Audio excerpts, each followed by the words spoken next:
असल में तब्दीली क्या है कि एक तरफ एक तबका टिकटॉक पे ठुमके लगाने में मसरूफ़ है और दूसरी तरफ एक तबका वो अपने कल आया नौजवानों का जो पेंट कोट और टाई पहन के यूनिवर्सिटी से निकलता है तो ताजदार खत्म नबूवत का नारा लगा रहा होता है। समझा दूँ, आप लोगों को याद है पिछले 4-5 सालों से इस्लामाबाद प्रेस क्लब के बाहर मारवी सिर में टाइप की कुछ औरतें आती हैं और मेरा जिस्म मेरी मर्जी का नारा लगाती हैं। पता है इस बात का?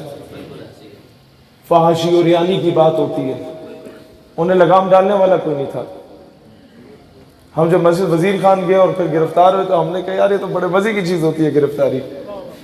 तो हमने कहा अब जहाँ जहाँ ये नाजायज़ औलादें निकलेंगी वहाँ वहाँ इनको जाके लगाम डालेंगे इंशाल्लाह। 8 मार्च को ये आ रही हैं, तो 8 मार्च को इनके मुकाबले में इस कौम की बहनें, इस कौम के भाई डॉक्टर हाफिज सिद्दीकी को खराज तहसीन पेश करने के लिए मैदान में आएंगे इंशाल्लाह। और यहाँ नहीं आएंगे, इस्लामाबाद प्रेस क्लब के बाहर ये होंगी तो इस्लामाबाद प्रेस क्लब के बाहर उसी टाइम पे उसी जगह पे हम भी होंगे इंशाल्लाह। आमने सामने जलसे होंगे इंशाल्लाह, बराबरी की सतह पे बात होगी इंशाल्लाह और शट अप कॉल दी जाएगी इंशाल्लाह। ये लोग समझ रहे हैं कि शायद हमें ललकारने वाला कोई नहीं है। ये बड़े बड़े अफसरों की औलादें हैं, ये बड़े बड़े मिनिस्टर्स की औलादें हैं, ये बड़े बड़े MNAs MPS की औलादें हैं। भाई MNAs MPS की औलाद दूर की बात, हम तो मिनिस्टर को भी सिखाते हुए नहीं समझते। कुछ समझना होता तो 2 दिन पहले जब जेल से मैं बाहर आया हूँ तो मेरा सॉफ्टवेयर अपडेट हो चुका होता, लेकिन अल्हम्दुलिल्लाह मैं उनका सॉफ्टवेयर अपडेट करके आया हूँ। रूल की पॉलिसी पे तकसीम कर रहे हैं क्योंकि हम बुज़दिल हो गए। हम कहते हैं अमेरिका के पास पता नहीं मिलिट्री माइट है, अमेरिका बड़ा ताकतवर है, उसके पास पैसा है, उसके पास फलाना है ढमकाना है। क्या अमेरिका के पास कलमा तैयबा है? नहीं। क्या बात, क्या बात, क्या बात, क्या बात। और भाई उसके पास दुनिया की बेहतरीन टेक्नोलॉजी है।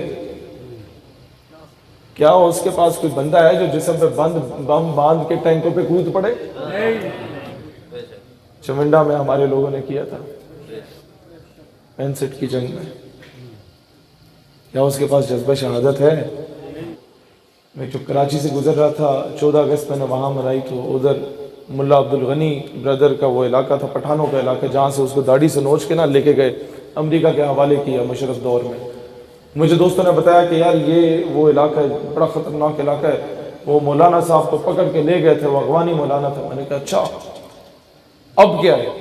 कहते यार अब ये है कि 20 साल गुजर गए उस वाक़िए को, अब अमेरिका उसी मौलाना के गिटों में बैठा है, खुदा का वास्ता मुज़ाकरात कर दो। मैंने क्या समझ आई कि अल्लाह को पामर दिए, मोमिन पे भरोसा, इब्लीस को यूरोप की मशीनों का सहारा। क्या बात, क्या बात। काफिर है तो करता है शमशीर पे भरोसा, मोमिन है तो बेतहक भी लड़ता है सिपाही।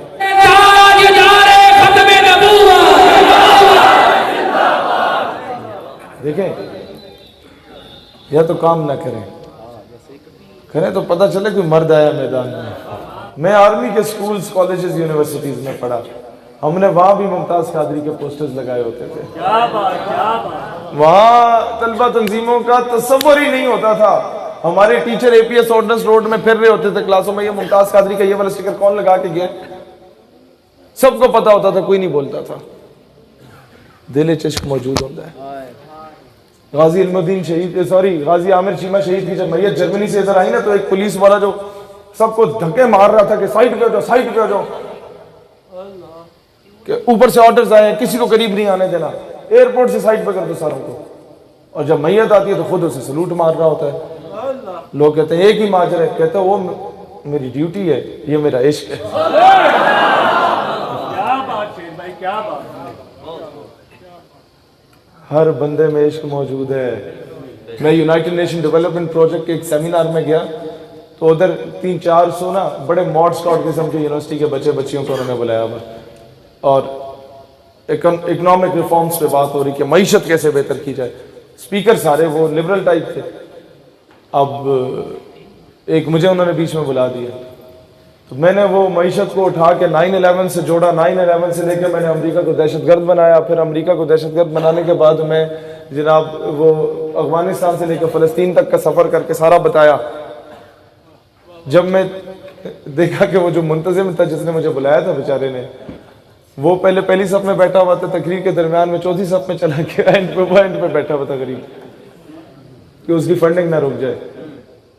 अब वो तो बुला बैठा, तकरीर मैंने की, मैं जब उतरने लगा ना तो हमने एक बुक लिखी थी नजरियात, 100 सफ़ात पे छोटी सी, और वो फ्री में 60,000 बुक्स हमने बांटी। उसमें मोहम्मद बिन कासिम, टीपू सुल्तान, नूरुद्दीन जंगी, सबका जिक्र था। अच्छा, वो बुक्स हमने बांटी। जब मैं उतरने लगा तो ये नौजवानों तुम्हारे लिए बहुत अहम नुक्ता है कि वो जो मॉड स्कॉट किस्म की लड़कियां थी ना, मॉडर्न टाइप, वो सारी ऑटोग्राफ लेने आ गई। शहीर भाई ऑटोग्राफ। मैं कह यार बहन, मैंने एक गल दसो कि जो बाकी स्पीकर्स थे उनकी हुलिये से अंदाजा होता है कि उनका तुम्हारा नजरिया मिलता जुलता है, तो मुझसे ऑटोग्राफ क्यों ले रही हो? उसका जवाब थप्पड़ से कम नहीं था। कहती है भाईजान कसूर तो आडा कभी सानू अप्रोच किया है, कभी हमें बताया भी है? हम लोग मस्जिद मदरसे तक महदूद हो गए हैं। नौजवानों, इनकलाब लाना चाहते हो, पाकिस्तान में तब्दीली चाहते हो। आज लम्स यूनिवर्सिटी, लाहौर के सबसे बड़े लिबरल्स जहां पर बैठे होते हैं, मैं गारंटी से कहता हूं, मेरे साथ चलो, वहां क्लासरूम में पूछो कि आप में से कितने लोग चाहते हैं पाकिस्तान में इस्लामी निजाम आना चाहिए। जिन्होंने आधे कपड़े पहने होंगे ना, वो भी बोलेंगे हम चाहते हैं इस्लामी निजाम आना चाहिए। क्या बात, क्या आता क्यों नहीं है? क्योंकि हम लोग एक दूसरे की टांगे खींचते हैं। हमारा मुकाबला आपस में हो गया। हम लोग स्टेज पे बैठते हैं, जब कोई और हस्ती आती है तो हमारी शक्ल पे बारह हो जाते हैं। हमारा मुकाबला आपस में हो गया। उस्तानी जी का इस्लामी निजाम क्यों नहीं आता? क्योंकि हम लोग एक छोटे से खोल में बंद हो चुके हैं। हमने अपना मैसेज ब्रॉडर पर्सपेक्टिव में दिया ही नहीं। अब क्या काम करना है? मुल्क के मुस्तकबिल का आर्मी ऑफिसर कहां से निकलता है? कॉलेज से, यूनिवर्सिटी से। वकील कहां से निकलता है? अच्छा जी। जज कहां से निकलता है? असिस्टेंट कमिश्नर, डिप्टी कमिश्नर, अच्छा डीपीओ, सीपीओ। उसे महफिल क्यों नहीं कराते? लड़कों, अब वादा करो, आपके कॉलेज यूनिवर्सिटी की इंतजामिया काफिर नहीं बैठी हुई ना, वो इंडिया से आई है, आपके पाकिस्तानी है, वो मुसलमान है, आपसे बड़े आशिक होंगे। एक तरीका होता है उनको कन्विंस करने का भी। अंग्रेजी में बड़ा ज़बरदस्त लेटर लिखो, with due respect it is stated that, कि हम लोग एक बड़ी अच्छी कॉन्फ्रेंस करा रहे हैं और चीफ गेस्ट कौन होगा? प्रिंसिपल साहब, आप ही चीफ गेस्ट होंगे। सर मौका मिलने दो। लिबरल जिस तरीके से घुसे हैं निजाम में, आप क्यों नहीं घुस रहे? और जी असी पैंट कोट नहीं पावांगे। और भाईजान इकबाल ने पहन लिया तो अनु मौत नहीं पाएगी। पाओ, किसी तरीके से घुसो सही उन लोगों में, पैगाम दो। नहीं तो मुस्तकबिल के इंजीनियर डॉक्टर को तुम जाया कर गए, उसमें नजरिया ना आया, मुस्तकबिल के आर्मी ऑफिसर में नजरिया ना हुआ, ब्यूरोक्रेट में नजरिया ना हुआ, तो हमारे सड़क में निकल के नारे लगाने से क्या मिलना है? एक लोकल एसएचओ आके आपको तड़ी दिखा जाता है, आपके लाखों का मजमा होता है, वहां 12-14 फाहिशा निकलती हैं, मेरा जैसा मेरी मर्जी का नारा लगाने वाली, तो डिप्टी कमिश्नर पहले से आ जाता है, madam how can I help you? मैं कि मैं थोड़ी मदद करा। क्यों? क्योंकि सिस्टम में घुस चुकी हैं। वो जो कुछ दे दिला के बेच बचा के वो घुसी हैं, वो उनसे कंसर्न है। लेकिन आप लोग क्यों नहीं घुसे? नौजवानों, आज से तहिया करो, जो बेहतर है, स्टेबल है, सियासत में आ सकता है, सियासत में नहीं आ सकता, तो इस चीज़ के लिए कोई पैसा नहीं चाहिए। मेहनत के लिए अच्छे नंबर लो और एफएससी के बाद आईएसएसबी के लिए अप्लाई करके एक आर्मी ऑफिसर बनो। आज से 10-20 साल के बाद तुम गेट नंबर 4 पे बैठे होगे और फवाद चौधरी टाइप के सियासतदान तुम्हारे पास इंटरव्यू देने आ रहे होंगे, सर जी मैं तो अड्डा बड़ा अच्छा बूट पॉलिश करने वाला, सानू जरा एमएनए बना दो तो तुम उसे मुस्तरद कर सकोगे। ये जुमला बोलना बड़ा औखा होता है। गेट नंबर 4 10 मिनट के फासले पे यहाँ से बड़ा औखा होता है।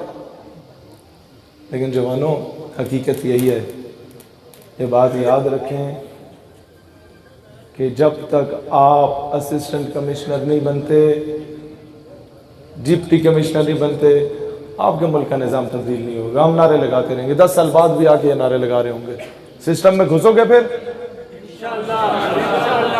नहीं।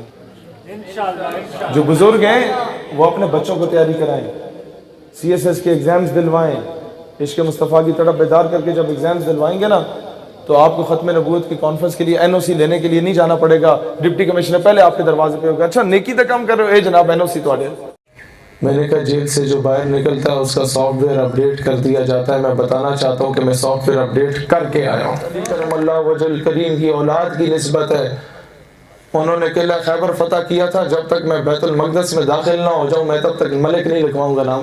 की कैंप जेल वही कैंप जेल है जहां 1970 की दिहाई में मौलाना अब्दुल सत्तार खान नियाजी को भी इसी जेल में रखा गया कि मैं वाले नाम पे ख़रीद नहीं सकता तो मुझे माफ़ कर देना, लेकिन उस दिन मेरा गिरबान पकड़ना जिस दिन मैं नज़रिए पर समझौता करना शुरू करा। जरदारी जैसे बंदे को मजबूर किया कि अक़वाम मुत्तहिदा में जाके नामूस रिसालत की बात करे, और उसने की। गाँव वालों ने मुझे उस वक़्त अगर वो मौका ना दिया होता तो आज मैं इतनी दलेरी के साथ बड़े बड़े वज़ीरों के गिरबान ना पकड़ सकता। रहमान रहीम, सल्लल्लाहु वस्सलामु अलैका या रसूल अल्लाह व अला आलिका व सहाबिका या हबीब अल्लाह सल्लल्लाहु तआला अलैहि व आलिहि वसल्लम। जब मैं जेल से बाहर निकला था तो एक तो इस बात की खुशी थी कि मेरी कौम ने मेरा साथ दिया, लेकिन एक उससे बड़ी खुशी ये थी कि जब मुझे बाहर खड़े लोगों ने बताया कि जिस कमरे में तुम ठहरे थे या जिस जेल में तुम ठहरे थे ये लाहौर की कैंप जेल वही कैंप जेल है जहां 1970 की दिहाई में मौलाना अब्दुल सत्तार खान नियाजी को भी इसी जेल में रखा गया था, जो तहरीक ख़त्म नबूवत में उन्होंने अपना किरदार अदा किया। और दूसरी बात, हमने मस्जिद के तक़द्दुस की बात की। यहाँ हाफिज़ इफ्तिखार साहब अगर आए हो तो ये जो सामने मस्जिद है 2008 की बात है, जब मैं 8वीं क्लास में पढ़ा करता था। मेरे दादा अल्लाह उनके दर्जात बुलंद फरमाए, वो मुझे ले गए थे कि इश्क़ रसूल पे आपने जुमे वाले दिन जो है आखिरी 10 मिनट में हाफिज़ इफ्तिखार साहब से दरख्वास्त करूँगा तो आपको यहाँ मौका देंगे बोलने का। तो मैं समझता हूँ उस वक़्त मेरे गांव वालों ने मुझे उस वक़्त अगर वो मौका ना दिया होता तो आज मैं इतनी दलेरी के साथ बड़े बड़े वज़ीरों के गिरबान ना पकड़ सकता। मौरिख जब लिखेगा तो ज़रूर लिखेगा कि टाकरा जब भी वक्त के बादशाहों से हुआ था तो ऐलान बगावत भी मेरे गांव से हुआ था। मेरे बुजुर्गों, मैं सिर्फ एक बात कहना चाहता हूँ। जब जेल से बाहर आया तो लोगों को मुझसे तवक्को थी कि बड़ी नपी तुली गुफ्तगू करेगा। मैं उनकी तवक्कुआत के ख़िलाफ़ गया। उन्होंने मुझे कहा कि आपके अल्फाज का चुनाव तो बड़ा मुस्बत होता था, आपने बड़ा जज्बाती बातें की। मैंने कहा जेल से जो बाहर निकलता है उसका सॉफ्टवेयर अपडेट कर दिया जाता है। मैं बताना चाहता हूँ कि मैं सॉफ्टवेयर अपडेट करके आया हूँ। जी वकार, मैं अपने दुश्मन से भी कहना चाहता हूँ कि जब हमारी लो रसूलुल्लाह सल्लल्लाहु अलैहि वसल्लम की गली से लगी हो ना तो फिर हम बड़े बड़े वज़ीरों को किसी खाते में नहीं रखते। और मैं उससे कहता हूँ कि डब्बू साहब मजमा लगाते, मैदान लगाते, आमने सामने मुकाबला करते, ये क्या जनानियों वाली हरकतें तुमने शुरू कर दी हैं? ये क्या बुज़दिलों वाली हरकतें तुम लोगों ने शुरू कर दी हैं? क्या इस अंदाज से अगर आवाज़ दबाई जाती तो अल्लामा किफ़ायत अली काफ़ी, जिनके दोस्तों को 1857 की जंग आज़ादी के बाद तोपों के साथ बांध दिया गया और पटखच्चे उड़ा दिए गए थे, वो रुक जाते। जिनकी कमीज़ उतार दी गई और जिस्म पे, ये बुज़ुर्ग जानते होंगे, कोयले वाली वज़नी इस्त्रियाँ रखी गई और जब चमड़ी उतर गई तो उसके ऊपर दोबारा उनके ऊपर वो मिर्चें डाली गई उस जिस्म पे, फिर इस्त्री फेरी गई। आवाज़ दबानी होती तो उस वक़्त दब चुकी होती। आवाज़ दबानी होती तो उस वक़्त जब उन्हें लेके जा रहे थे जेल में फांसी के लिए तो वो ये ना कहते कि कोई गुल बाकी रहेगा ना चमन रह जाएगा, बस रसूलुल्लाह का दीन हसन रह जाएगा। आवाज़ दबनी होती तो उस वक़्त हाथियों पे बिठा के उलमा को उनके पाँव को बांध के और यहाँ शोल्डर से नीचे रस्सी को बांध के दरख्त से बांध दिया जाता था और जब हाथी को दौड़ाया जाता था तो आधा धड़ उन लोगों का 1857 की जंग आज़ादी में दरख्त से लटका होता था, आधा हाथी के साथ होता था, आवाज़ दबनी होती तो कभी पाकिस्तानी बनना था। ये बात याद रखिएगा, यहाँ पर लोगों की इंटेंशंस और होती हैं। मैं जब बलूचिस्तान इशू पे मैंने 4 साल काम किया तो वहाँ के सारे वज़रा मेरे बड़े अच्छे दोस्त रहे। मेरे कज़न मुझसे नाराज़ रहे कि तुम लोगों ने हमें ऑयल एंड गैस में नौकरी नहीं दिलवाई, तुम लोगों ने इलाके के लिए किया क्या है। मैंने कहा बात ही है कि जिस दिन मैंने अपने किसी वज़ीर दोस्त से कह दिया कि मेरे कज़न को नौकरी दिलवाओ तो मैं कभी उससे पाकिस्तान की सालमियत के लिए काम नहीं ले सकूँगा। दोस्तान जी वकार, मेरे अक्सर दोस्त मुझसे यहाँ इलाके के नाराज़ होते थे कि सड़कें टूटी हुई हैं, तुम वहाँ तकरीरें कर रहे हो, वहाँ धरने दे रहे हो, ट्यूबवेल नहीं है हमारी डोकों पे, तुम वहाँ कर रहे हो, गैस यहाँ से निकली यहाँ नहीं मिली, तुम वहाँ तकरीरें कर रहे हो। मैंने कहा बात यह है कि मैं अगर आपके फ़ायदे जनाजे में ना आ सका मुझे माफ़ कर देना, मैं आपकी शादी ब्याह की तकरीब में ना आ सका, मेरी सकी कज़न मेरे सके रिश्तेदारों की शादियाँ होती हैं, मैं नहीं आ सकता, मुझे माफ़ कर देना, मैं आपकी गली पक्की नहीं करा सका, मुझे माफ़ कर देना, मैं आपको बिरयानी की प्लेट पे ख़रीद नहीं सकता तो मुझे माफ़ कर देना, मैं आपको कीमे वाले नान पे ख़रीद नहीं सकता तो मुझे माफ़ कर देना। लेकिन उस दिन मेरा गिरबान पकड़ना जिस दिन मैं नज़रिए पे समझौता करना शुरू कर दूँ। हुसैन जी वकार, मैंने हमेशा से, कभी आपने नहीं सुना होगा मैं लोकल सतह पे किसी छोटे मोटे सियासतदान को ललका रहा हूँ, मैं अपना म्यार कभी नहीं गिराया। मुझे फ़ख्र है कि जब आज से 6 साल पहले अमरीकी सफारत खाने में हमें बुलाया गया कि आपने वहाँ तकरीर करनी है, मैं पाकिस्तान का पहला अल्हम्दुलिल्लाह नौजवान हूँ जिसने अपनी तकरीर का आगाज़ अमरीकी सफ़ीर की मौजूदगी में बर्मा से किया, मज़लूम मुसलमानों से, और अफ़गानिस्तान पे ख़त्म किया, फिर कश्मीर से शुरू किया, फिर फ़लस्तीन पे ख़त्म किया, और अमेरिका के सफ़ीर और उसके सारे सफारत खाने के अमले के सामने उन्हें दहशतगर्द डिक्लेयर किया। और जब बात नामूस रिसालत की आई तो मैं वो अंग्रेज़ी की तकरीर करते करते कहा कि dear excellency, let me to express the extent of my views in my national language because your bloody English linguistic can not absorb my emotions. कि मैनू मेरी अपनी ज़बान से अपने जज्बात की नुमाइंदगी करने की इजाज़त दी वंजे कि मैं थोड़ी घटिया ज़ुबान अपने जज्बात की नुमाइंदगी नहीं कर सकता। ये मेरे जज्बात में एक मामला क्योंकि नामूस रिसालत है, ताम ये जुमला बोलिया सी कि हमने हर दौर में तकदीस रिसालत के लिए वक्त की तुंद हवाओं से बगावत की है, छोड़कर सिलसिला सियासत का फसूं फ़कत एक नाम मोहम्मद से मोहब्बत की है। मैंने हुसैन जी वकार, जब कॉमसेट्स का डुअल डिग्री का इशू बना यूनिवर्सिटी का, तो वहाँ के 3000 बच्चे जो 6.5-7 लाख इन्वेस्ट करके अपनी डिग्रियाँ लेने लगे तो उनकी डिग्रियाँ उन्हें नहीं मिल रही थी। उस वक़्त उनका वो मामला उठाया। अल्लामा इकबाल ने जिस कॉलेज से पढ़ा, गवर्नमेंट मरे कॉलेज सियालकोट, वो ईसाइयों को दे दिया गया, उसकी मस्जिद बंद कर दी गई। 12,000 बच्चों को उस वक़्त कॉलेज से निकाल के सड़क पे बिठा के उनका मसला हल करवाया था।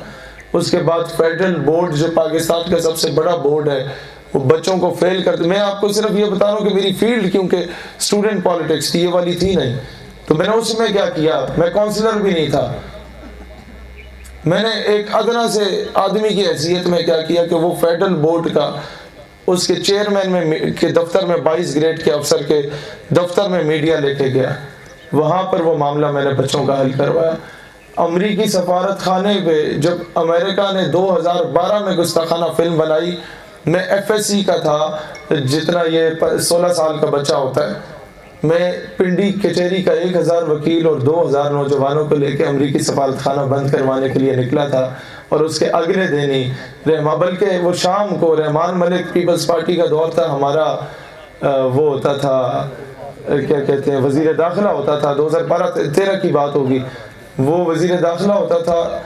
उसने हमारे उस एहतजाज को देख के मीडिया पे आके ऐलान किया कि कल पूरे पाकिस्तान में यौम इश्क़ रसूल मनाया जाएगा, और जरदारी जैसे बंदे को मजबूर किया कि अक़वाम मुत्तहिदा में जाके नामूस रिसालत की बात करे, और उसने की।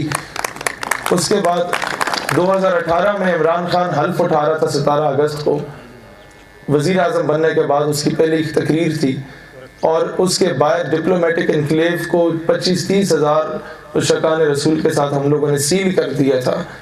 और असम्बली में जो पहली करारदाद पेश हुई थी वो हॉलैंड में शाया होने वाले गुस्ताखाना खाकों के खिलाफ पेश हुई थी उस वजह से।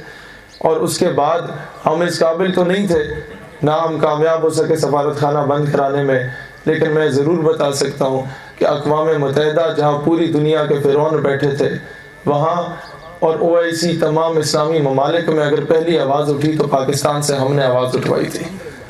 उसके बाद फ्रांसीसी सफारत खाने का मामला आया तो 12 रबीउल अव्वल को जब पूरा पाकिस्तान मिलाद के जुलूस मना रहा था, हमने कहा हम किस मुंह से आका की मिलाद का जश्न मनाएंगे जब उनकी शान में गुस्ताखियाँ हो रही हैं।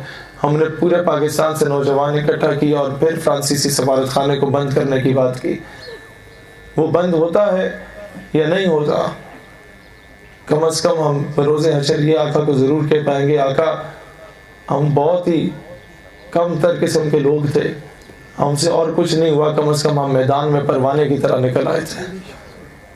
दोस्तान ज़ी वक़ार, अब 26 साल का हूँ मैं, 16 साल की उम्र से शुरू किया सारा सिलसिला, मुझे 10 साल हो गए। सारी बातें बताने का मकसद ये है कि हमने दुनिया के किसी फ़िरौन को नहीं बख्शा, उसके बावजूद मेरे घर में चूल्हा जलता है, उसके बावजूद मेरा दाना पानी बंद नहीं हुआ, उसके बावजूद मैं ज़िंदा हूँ। इसलिए आप भी हक़ का साथ दें तो आपको भी मौत नहीं पड़ेगी। मैं इस कौम को ये कहना चाहता हूँ।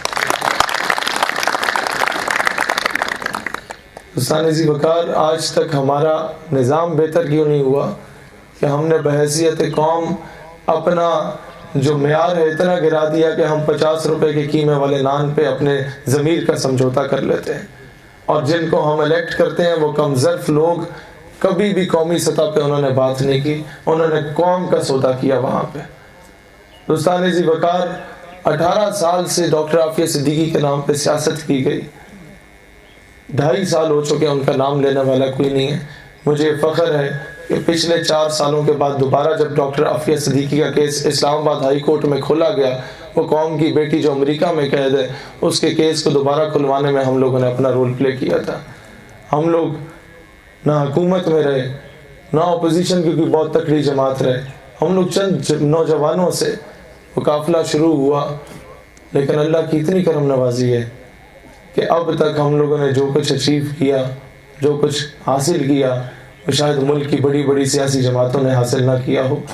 मुझे फ़ख्र हासिल है, मैं इधर गांव में था, मेरे ताया की फौतगी हुई थी अल्ताफ़ साहब की।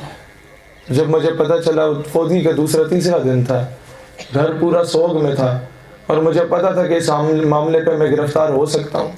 जब पता चला कि 27 दिन हो गए, एक बंदा पार्लियामेंट से 1 किलोमीटर के फासले पे इस्लामाबाद में इजराइल का झंडा लगा के बैठा हुआ है। वो इजराइल जो मेरे फ़लस्तीन की मज़लूम बहनों पे, मुसलमान बहनों के साथ ज़्यादती करता है, जिसने बैतुल मक़दस और मस्जिद अल-अक़सा क़िबला अव्वल पे कब्ज़ा किया हुआ है, 27 दिन से किसी की जुर्रत नहीं है उस बंदे को जाके उठा के लाए।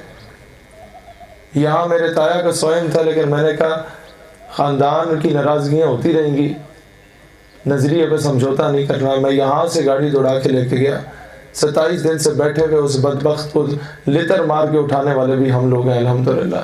दुनिया को बताया फ़लस्तीन पे समझौता नहीं। दोस्तान ज़ी वक़ार, सिर्फ मुख्तसरन एक बात कहना चाहूँगा कि हम लोगों ने इन चीज़ों को समझना है। कब तक ये खान मलिक चौधरी, जिनके बापज़ादे 1857 की जंग आज़ादी के बाद मुसलमानों की मुखबरियाँ करते थे, तारीख़ उठाओ, उसमें लिखा हुआ है कि एक एक मुजाहिद को शहीद करने के लिए 20 रुपये मिला करते थे। और दूसरा, अंग्रेज़ों ने ये ऐलान किया था कि अगर आप एक मुजाहिद की मुखबरी करेंगे और हम उस मुखबरी के मुताबिक उसे कत्ल कर देते हैं, शहीद कर देते हैं, तो उसकी सारी जायदाद तुम्हें मिल जाएगी। उस एवज़ उन लोगों को जब अंग्रेज़ जाने लगा तो उसने कहा कि हमारे जो लोग कुत्ते नहलाया करते थे, अब उन्हें नवाज के जाते हैं ताकि पाकिस्तान पे हमारा तसलसल कायम रहे, हमारा तसल्लुत कायम रहे। उन्होंने क्या किया कि उन्हें घोड़े पे बिठाया और सर पे दस्तार बांधी और कहा कि दौड़ाओ घोड़े, जब तक मगरिब नहीं होती घोड़े को दौड़ाते रहो। मगरिब के वक्त तक घोड़ा जितने गांव का सफ़र करता था, अंग्रेज़ कहता था कि गांव तुम्हारे हो गए, तुम यहाँ के नवाब हो गए। मुझे अफसोस से कहना पड़ता है पिछले 70 सालों से मेरी 22 करोड़ आवाम ने अंग्रेज़ों के कुत्ते नहलाने वालों की गुलामी की है। अब नहीं करने देंगे इंशाअल्लाह, अब नहीं करने देंगे इंशाअल्लाह। माजी में ऐसी आवाज़ें उठती थी तो दबा दी जाती थी, माजी में ऐसी आवाज़ें उठती थी तो सॉफ्टवेयर अपडेट कर दिया जाता था। अगर सॉफ्टवेयर अपडेट नहीं हुआ तो उसकी सबसे बड़ी वजह यह है कि मेरे लाहौर पहुंचने से पहले जब पैगाम फैल गया तो 15 शहरों में एहतजाज शुरू थे। और दूसरी बड़ी वजह यह है कि पाकिस्तान के सारे वकीलों को लेके अरशद हमीद साहब 3 दिन तक वहाँ से उठे नहीं थे जब तक मैं वहाँ जेल से बाहर नहीं आया था। हुसैन जी वकार, मैं यहाँ किस किस का शुक्रिया अदा करूँ कि जिन लोगों ने, मुझे वहम गुमान में नहीं था कि कितने अरसे से कुछ छोटे छोटे मामलों पे हमारे ख़ानदान आपस में इख्तिलाफात रखते थे गाँव में। मैं उनका भी शुक्रगुजार हूँ कि फ़ायते जनाजे ख़त्म हो गए थे, लेकिन नज़रिए की बात आई तो वो सबसे पहले हमारे हमायत में खड़े हुए थे। मैं अब भी ये कहना चाहता हूँ यहाँ से अपने बुज़ुर्गों की इजाज़त से कि आज के बाद मैं आप गांव वालों से दरख्वास्त करता हूँ कि ये जितने सियासतदान हैं ये आपको लड़वाते हैं, और जब भी कोई शादी ब्याह होती है तो आपने इन सारे बड़े MNA और इनके कैंडिडेट्स को एक ही मेज़ पे पाया होगा, लिहाजा इनके पीछे एक दूसरे का राह ना बंद किया करो, इनके पीछे एक दूसरे से बरादरियाँ ख़त्म ना करो, इनके पीछे एक दूसरे का गिरेबान ना पकड़ो। मैं अपने गांव वालों को, अपने इलाके वाले को सिर्फ इतना कहना चाहूँगा, तुम्हारा जमहूरी हक है, हमारी हिमायत करो या किसी की हिमायत करो, लेकिन कम से कम जब एक दूसरे से सीने मिलो तो दिल में किसी किस्म की बगावत या किसी किस्म की अदुवत ना रखो। जब मिलो तो ऐसे मिलो जिससे 2 मुसलमान भाई एक दूसरे को मिलने का हक रखते हैं। यकीन करो हमारा गांव खुशहाल हो जाएगा, यकीन करो हमारा इलाका खुशहाल हो जाएगा। और मैं एक और चीज़ बताना चाहता हूँ, आज के बाद जंग बिजली पानी गैस की नहीं है, आज के बाद जंग नज़रिए की जंग है। जब कौम की बेटी उठा के अगयार के हाथों में बेच दी जाए ना, तो फिर बिजली का मुतालबा नहीं किया जाता, क्योंकि कौमें बिजली पानी गैस से नहीं बनती, कौमें ढोक डोसे के ट्यूबवेल से नहीं बनती, कौमें गैरत से बनती। तो बात याद रखिएगा कि हम लोग जिस दिन इस काबिल हो गए कि अपनी कश्मीरी बहन के सर पे दुपट्टा दे देना, फिर हमारी जेब में चाहे टका भी ना हो, हम सर उठा के दुश्मन को आंखों में आंखें डाल के बात कर सकते हैं। ये चीज़ समझें। मैं इसलिए कह रहा हूँ, मुझसे बहुत कोताहियाँ होंगी कि अगर मैं आप लोगों के पास गमी खुशी में आऊँ ना हूँ, उसे माफ़ कर देना। गिरबान तब पकड़ना जब इस्लाम के बारे में कोई मुश्किल वक्त हो और मैं घर में छुप के बैठा हुआ हूँ। मैं आपको हमेशा मैदान में नज़र आऊँगा इंशाअल्लाह ताला।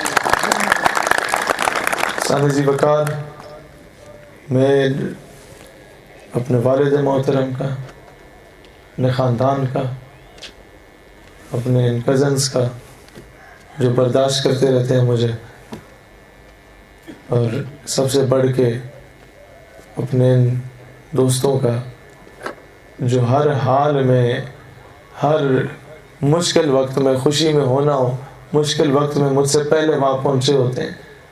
मेरे वहम गुमान में नहीं था कि जब ये 8-10 पुलिस की गाड़ियाँ यहाँ एक कोट सजी के नुक्कड़ पे खड़ी हुई थी कि यहाँ से ना भाग जाए, तो एक रंगली के एंट्रेंस पे खड़ी थी, और ये लाहौर से DSP की क़यादत में आए थे कि इसे मोबाइल हाथ लगाने ही ना दिया जाए, फ़ौरन गिरफ़्तार करके ले जाया जाए। मेरे वहम गुमान में ही नहीं था कि मेरे अटक से अहमद रज़ा की क़यादत में काफ़िला पहले वो थाने में हमारा इस्तकबाल करने के लिए पहुंचा होगा। ये वो लोग हैं जिन लोगों ने अपनी रातों को नहीं देखा, दिन को नहीं देखा। ये वो लोग हैं, मैं मेरे वहम गुमान में नहीं था। ये तो मेरे वालिद साहब रोकते रहे, नहीं तो ये मलक साहब जो है, यासिर किधर गए, ये तो यहाँ ब्लॉक करने के चक्कर में बैठा हुआ था। तो हर बंदे ने, मेरे कोलीग्स जो है, हर बंदे ने, मेरे स्टूडेंट्स जो हैं, मैं आपको एक बात बताऊं इनकलाब किसे कहते हैं। मैं हमेशा अपने कोलीग्स से भी कहता हूं कि कॉलेज का बच्चा अगर 1000 नंबर ले ले, कामयाबी मेरे लिए वो नहीं है। मेरे लिए कामयाबी ये है कि मैंने अपने बच्चों को पढ़ा के इस काबिल किया कि जमात से जब एक बाप आया, उसने मुझे कहा कि यहाँ पर एक, मैं नाम नहीं लेता वो कौन सा अफसर था, लेकिन सीनियर अफसर की बेगम जब आपके THQ में अस्पताल में लाइन लगी हुई थी, उसे तोड़ के आगे जा रही थी ना, पीछे पुलिस प्रोटोकॉल भी था कि मैं पहले डॉक्टर को चेक कराऊंगी। तो उस बच्ची के बाप ने कहा कि आपकी जो स्टूडेंट है, उसने उसका हाथ पकड़ लिया, खबरदार जो अंदर गई। मैंने कहा ये जो 7-8 करोड़ का खर्चा हमारे बाप दादे ने किया है ना, उसका हक बदा हुआ 1000 नंबर से अदा नहीं होता। ये कौम गुलामी से निकल रही है, ये कौम हुक्के भरने से निकल रही है। ये कौम ये नहीं कहती वो मलिक साहब, वो जी चौधरी साहब, वो जी नवाब साहब। कौन से साहब?